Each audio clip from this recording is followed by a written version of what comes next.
काल आपण राखेच्या बुधवारविषयी चर्चा केली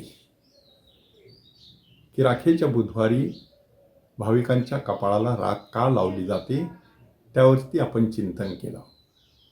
प्रायश्चित्त काळाची सुरुवात राखेच्या बुधवारपासून होते आणि त्याचा शेवट ईस्टरच्या अग्नीने होतो. नेहमीच्या जीवनामध्ये आपण काय पाहत असतो? पहिला अग्नी असतो आणि नंतर राख असते. परंतु इथे राख पहिली आहे आणि अग्नी नंतर आहे. ह्याचा अर्थ काय? की जीवनातील वाईट गोष्टींची राख रांगोळी केल्याशिवाय चांगल्या गोष्टींची ज्योत प्रज्वलित करता येत नाही. आणि त्यासाठीच आपण हा प्रायश्चित्त काळ आता साजरा करत आहोत. हा प्रायश्चित्त काळ म्हणजे काही गोष्टी सोडून देण्याचा काळ. गुरुकडे जाण्यासाठी शिष्य निघाला. दोन्ही हातामध्ये बक्षिसं घेऊन निघाला. कोणत्या प्रकारची बक्षिसं? फुलं आणि फळं. आपल्या गुरूंना ही दिल्यानंतर ते प्रसन्न होतील, आपल्याला आशीर्वाद देतील, अशा प्रकारची भावना. परंतु शिष्य दूरवर आहेत. तोच गुरुने मोठ्याने गर्जना केली, ड्रॉप ड्रॉप ड्रॉप, टाकून दे टाकून दे टाकून दे. आणि मग शिष्य विचार करू लागला, काय टाकून द्यायचं? 2 हात भरलेले आहेत. आपण फुलं टाकून देऊया, फळं महाग आहेत. आणि मग परत एकदा गर्जना झाली, ड्रॉप ड्रॉप, टाकून दे टाकून दे.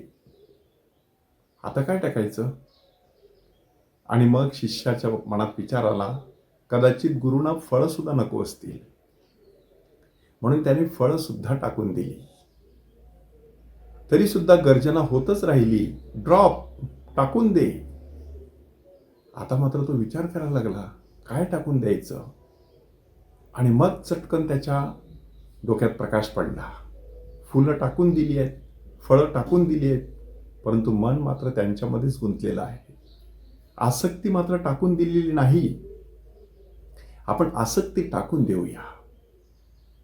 आणि त्या क्षणालाच त्याचा चेहरा उजळला.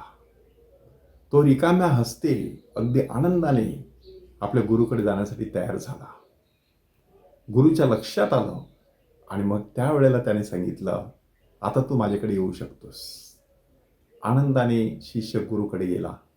दोघांची चर्चा झाली आणि असं म्हणतात कालांतराने हा शिष्य त्या गुरूंच्या जागी बसला.